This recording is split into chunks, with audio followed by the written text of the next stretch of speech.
Robert Erickson here. How never to lose your initial deposit when purchasing a home. We cannot talk about the initial deposit without telling you exactly what it is. And the initial deposit is usually about 3% of the purchase price that you put into escrow. It is a good faith deposit showing that the sellers, you are interested, you're going to perform, you're going to close on that loan. Typically in California, it's 3%. So if you bought $1 million home, 1% would be $30,000. So we certainly don't want to lose that. Let's not talk about losing it until let's talk about the contingencies. Now, the first contingency is putting your initial deposit into escrow. The next contingency is going to be your inspection contingency, then a loan, and then appraisal. So let's go through each single one of those and make sure that you do not have to be in jeopardy of ever losing your initial deposit. So first of all, you have your inspections. Now, your inspections, as you kind of implied, that you will do an inspection on the property. Now, the seller has given you a specific time frame to do it, and you've said, hey, I'm going to do it within this time frame. But you know what? If you can't, you have your agent, like myself, extend the inspection period so that you can get all of the disclosures from the seller, so that you can do all your investigations so that you are completely satisfied, and do not remove your inspection contingency until you are absolutely positively sure that the seller is either going to do the things that you're asking them to, giving you a credit, or reducing the price so that you are completely 100% happy. Now, if you do remove your inspection contingency, you've got two more, so don't fear, you haven't lost your initial deposit yet.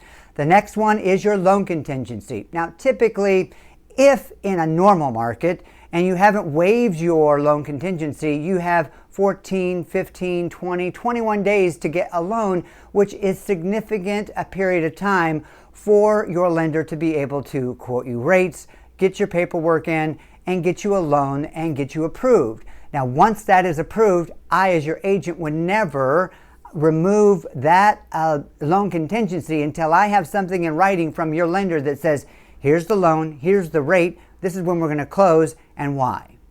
The next contingency is your appraisal contingency. Now, with a lot of properties going over asking at this point in time, this is summer 2021, your property may not appraise out. Now, you have three options if it doesn't appraise out. But don't remove that contingency yet.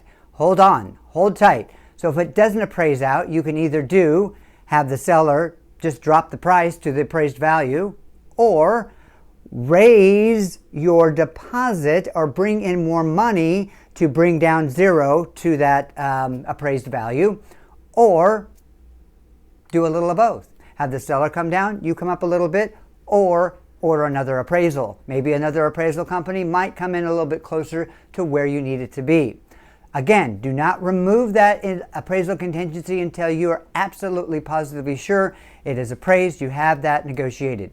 Now, if you are working with a good real estate agent like myself that has been around for 28 years, I know never to remove the contingency until the last possible moment, and that is when you have your inspections done, you're completely satisfied, you have your loan, and it's written in writing, somebody told you in writing that you're approved, and then the appraisal contingency. So all those need to be removed by somebody else in writing, and then you have up paperwork that shows, yeah, I'm good to go. Now, I do not try to remove any inspection contingencies until I have the loan and also the appraisal in hand. Now, if you are in multiple offers, you may not have a choice, but the seller, remember, really wants to sell the house. And the lender wants to sell it, and you want to buy it. So all those meetings of the minds, no one's going to really go after your initial deposit. In fact, it rarely ever happens unless, I don't even know. I've been selling for 28 years. I've never lost anybody's initial deposit. But if you follow the guidelines and along the contract, and you have a good escrow officer to help you follow along all those deadlines, then you are in less jeopardy of ever losing your initial deposit. If you have any questions, feel free to reach out, send me an email, send me a direct message on my Instagram. I'm happy to help in any way I can. Have a great day. Bye-bye.